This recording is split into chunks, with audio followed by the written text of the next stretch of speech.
Hello, everyone, and welcome back to Speak and Feel English, the podcast where we explore real-life challenges and help you grow into your best self through meaningful conversations. I'm Mia. And I'm Ethan. Today we're diving into a topic that almost everyone struggles with at some point: how to stop being lazy. It's something people often misunderstand and, more importantly, something that holds a lot of us back from achieving our goals. Absolutely, Ethan. And I think the first thing we need to clarify is that laziness is not always what it appears to be. People often label themselves as lazy, but in reality, there's usually a deeper reason behind it. That's a great point. Laziness isn't just about not wanting to do something. Sometimes it's actually a sign of mental fatigue, lack of direction, or even fear. For example, when someone keeps postponing an important task, it might not be because they're lazy. It could be because they feel overwhelmed or unsure where to start. Exactly. And I've noticed that many people confuse lack of motivation with laziness. Motivation can fluctuate, but discipline is what keeps you consistent. If you rely only on motivation, you'll find yourself stuck very often. Right, and that's where the problem begins. When someone doesn't feel motivated, they avoid the task, delay it, and then guilt starts to build. That guilt then turns into a cycle: avoidance, guilt, more avoidance, and eventually they label themselves as lazy. That cycle is incredibly common, and breaking it requires awareness first. You need to ask yourself, why am I not doing this? Is it because I'm tired? Am I scared of failing? Or maybe I just don't see the value in the task. Yes, and I think another major factor is comfort. People naturally prefer comfort over effort. Scrolling through your phone, watching videos, or lying down feels easy, while working towards a goal requires energy and focus. Comfort is definitely a trap. It feels harmless in the moment, but over time, it steals your productivity and confidence. The more you choose comfort over action, the harder it becomes to take even small steps. And let's not forget the role of habits. Laziness is often not a personality trait, it's a habit pattern. If you repeatedly avoid effort, your brain starts accepting that as the default behavior. That's such an important insight. Your brain is always looking for patterns. If you train it to choose easy options every time, it will resist anything that feels difficult. But the good news is, habits can be changed. Exactly, and change doesn't happen overnight. You don't suddenly wake up as a completely disciplined person. It starts with small, intentional actions. Even doing something for 5 minutes can break the inertia. I agree.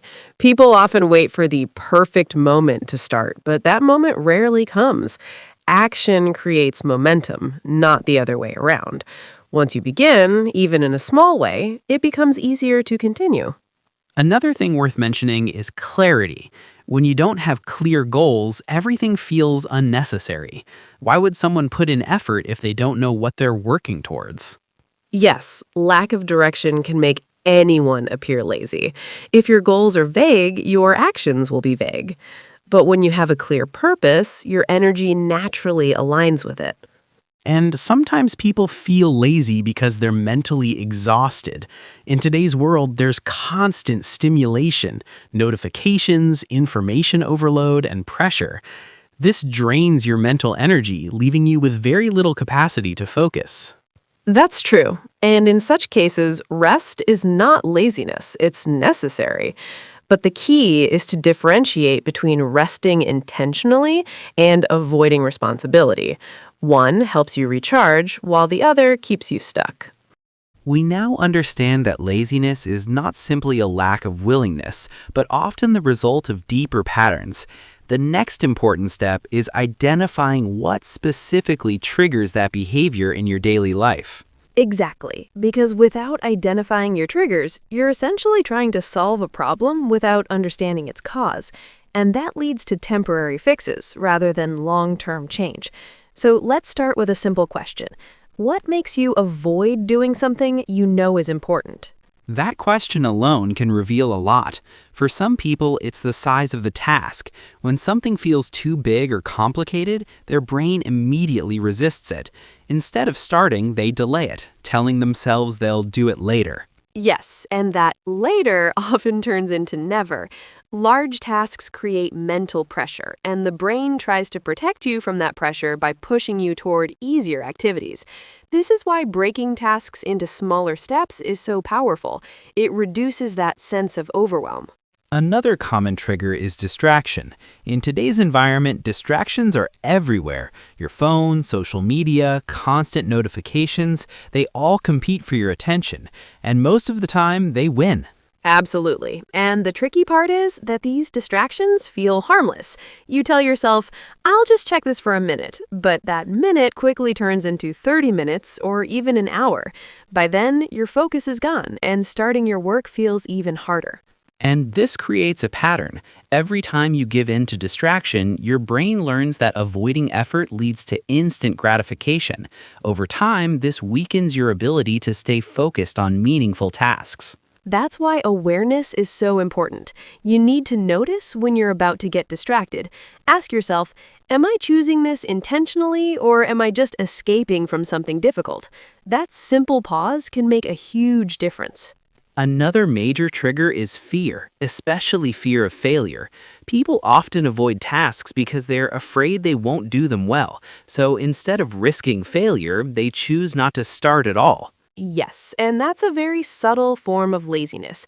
It doesn't look like laziness on the surface, but it leads to the same outcome, inaction. And the longer you avoid something, the bigger and more intimidating it becomes in your mind. Exactly. And then there's perfectionism. Some people don't start because they want everything to be perfect. They wait for the right mood, the right time, or the perfect plan. But in reality, perfectionism often becomes an excuse for procrastination. I completely agree. Progress matters more than perfection. When you focus on doing something imperfectly, you at least move forward. But when you wait for perfection, you stay stuck. Let's also talk about energy levels. Sometimes people label themselves as lazy when they're actually just low on energy. Poor sleep, lack of physical activity, or even unhealthy eating habits can make it very difficult to stay active and productive. That's such an important point. Your physical state directly affects your mental state. If your body feels tired, your mind will resist effort. So, in some cases, the solution isn't pushing harder, it's taking better care of yourself. And then there's environment. Your surroundings can either support your productivity or completely destroy it. For example, if your workspace is cluttered or filled with distractions, it becomes much harder to focus. Yes, environment plays a bigger role than people realize. Even small changes, like organizing your desk or keeping your phone out of reach, can significantly improve your ability to stay on task. So when we look at all these triggers, overwhelm, distraction, fear, perfectionism, low energy, and environment, it becomes clear that laziness is not random. It follows patterns. And once you recognize those patterns, you can start interrupting them. For example, if you know you get overwhelmed easily, you can break tasks into smaller steps. If distraction is your issue, you can create a focused environment. Right. The goal is not to eliminate all challenges, that's impossible. The goal is to respond to them differently. Instead of avoiding the task, you take a small step toward it. And that small step is crucial because action, even in a minimal form, breaks the cycle of laziness. It sends a signal to your brain that you're in control.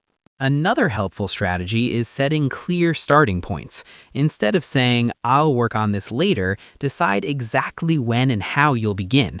For example, I'll start this task at 10 a.m. and work on it for 10 minutes. That's a great technique. It removes ambiguity and makes the task feel manageable. And once you start, you often realize that continuing is not as difficult as you imagined. Also, tracking your behavior can help. When you write down how you spend your time, you become more aware of where your energy goes. This awareness can motivate you to make better choices. Yes, because you can't change what you don't measure. When you see how much time is lost to distractions or avoidance, it creates a sense of urgency to improve. So ultimately, identifying your triggers is about understanding yourself better. It's about noticing what leads to inaction and then taking steps to interrupt that pattern. And once you start doing that consistently, you'll notice a shift.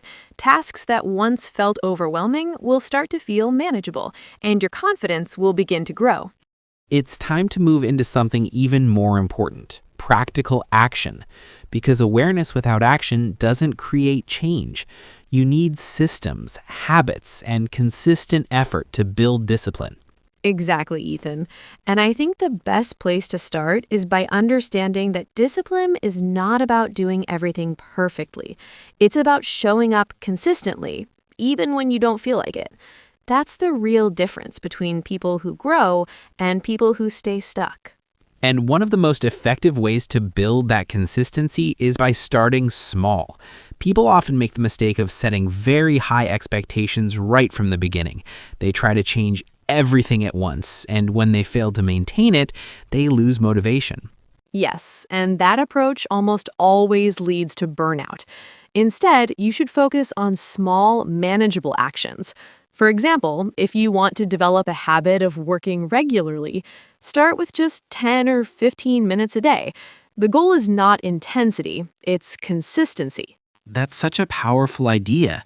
When you start small, you remove resistance. The task feels easy, and you're more likely to follow through. Over time, those small actions build momentum, and you naturally start doing more. Another important strategy is creating a routine. When your day has structure, you don't have to rely on motivation every time you start a task. Your routine guides your actions automatically. Right, decision fatigue is a real problem. If you constantly have to decide what to do next, you waste mental energy. But when you have a routine, those decisions are already made, and you can focus on execution. And routines don't have to be rigid or complicated. Even a simple structure, like setting a fixed time for work, breaks, and rest, can make a big difference. It creates a sense of stability and reduces procrastination. Let's also talk about the importance of environment again, but this time from a practical perspective. If you want to stop being lazy, you need to design your environment in a way that supports your goals. Absolutely. For example, if your phone is your biggest distraction, keep it out of your workspace. If your surroundings are cluttered, take a few minutes to organize them. These small adjustments reduce friction and make it easier to stay focused. Another powerful technique is the 2-minute rule. If a task feels too overwhelming, commit to doing it for just 2 minutes. This removes the pressure of completing the entire task and helps you get started. And most of the time, once you start, you continue beyond those 2 minutes. Starting is the hardest part, and this method helps you overcome that initial resistance. Accountability is also very effective. When you share your goals with someone or track your progress, you create a sense of responsibility. It becomes harder to avoid your tasks when you know you're being held accountable. Yes, and even self-accountability works. Writing down your goals, checking off completed tasks, or reviewing your day can create awareness and motivation. It gives you a sense of progress, which is very important. Let's not forget rewards. Your brain responds to rewards, so when you complete a task, even a small one, acknowledge it. This reinforces positive behavior and makes you more likely to repeat it. That's true, but the key is to keep rewards balanced. They should motivate you, not distract you. For example, taking a short break after completing a task is helpful, but getting lost in distractions is not. Another important concept is focusing on one task at a time. Multitasking often reduces efficiency and increases mental fatigue. When you focus on a single task, your productivity and quality improve. Yes, deep focus is essential. When you give your full attention to one task, you not only complete it faster, but also feel more satisfied. That satisfaction builds confidence and reduces the tendency to avoid work. Let's also address consistency over perfection again. There will be days when you don't feel productive, and that's completely normal. What matters is that you don't stop completely. Exactly. Even on low energy days, doing something small keeps the habit alive. Skipping one day is not the problem, but skipping repeatedly creates a pattern that's hard to break. And that's where self-discipline truly develops, when you choose to act despite not feeling like it.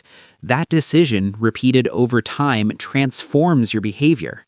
Another helpful strategy is setting clear, realistic goals. When your goals are too vague or too ambitious, they become discouraging. But when they're specific and achievable, they guide your actions effectively. Yes, clarity creates direction. Instead of saying, I'll work more, say, I'll work on this task for 30 minutes. That level of detail makes it easier to follow through. And tracking your progress helps maintain that clarity. When you see how far you've come, it motivates you to keep going. Progress, even if it's slow, is still progress. We've talked about practical strategies and daily actions. It's time to focus on something deeper, your mindset. Because at the end of the day, your thoughts shape your behavior. If your mindset is not aligned with growth, even the best strategies won't work consistently. That's absolutely true. Many people try to change their habits without changing their thinking, and that's why they struggle. If you believe you are lazy, your actions will reflect that belief. But if you start seeing yourself as someone who is improving, your behavior begins to shift. And that shift starts with self-awareness. You need to pay attention to how you talk to yourself. Are you constantly saying things like, I'll never be productive, or I'm just not disciplined? Because those thoughts become your reality over time.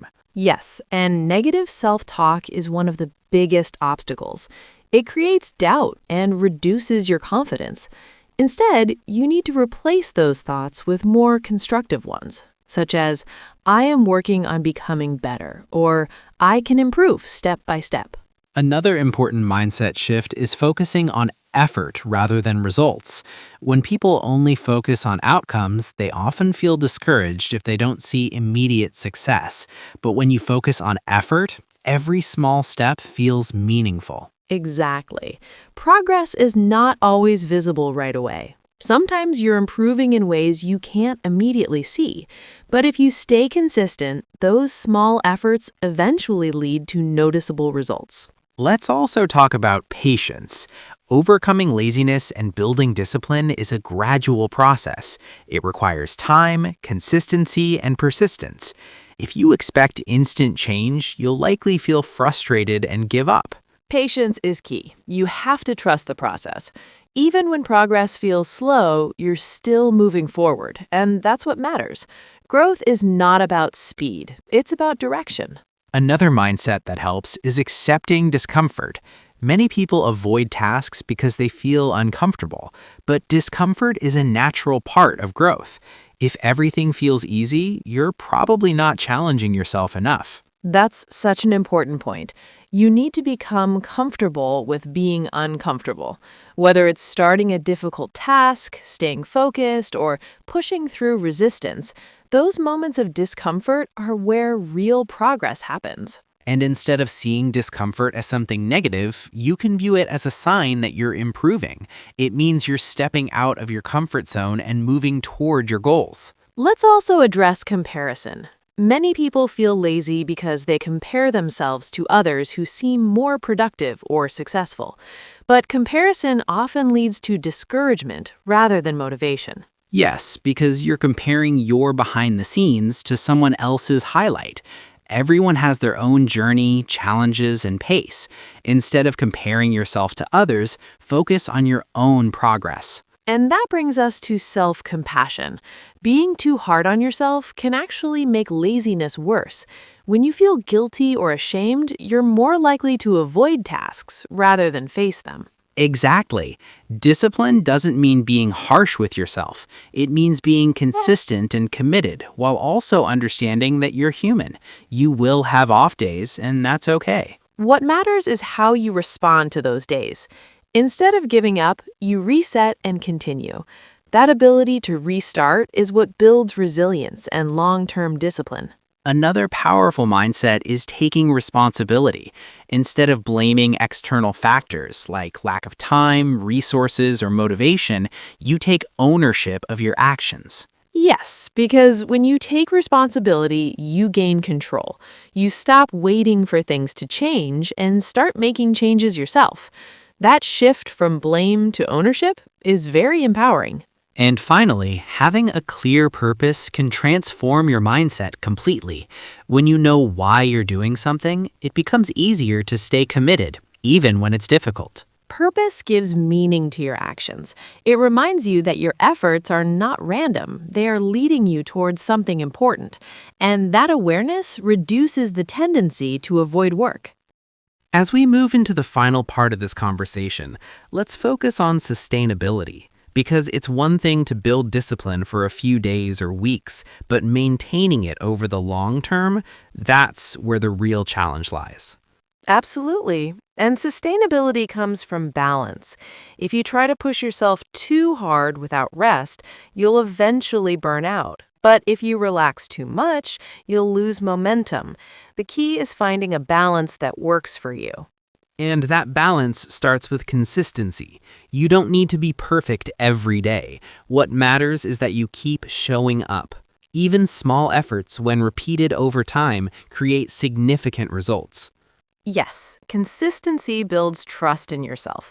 When you follow through on your commitments, even in small ways, you start believing in your ability to stay disciplined. And that belief strengthens your habits.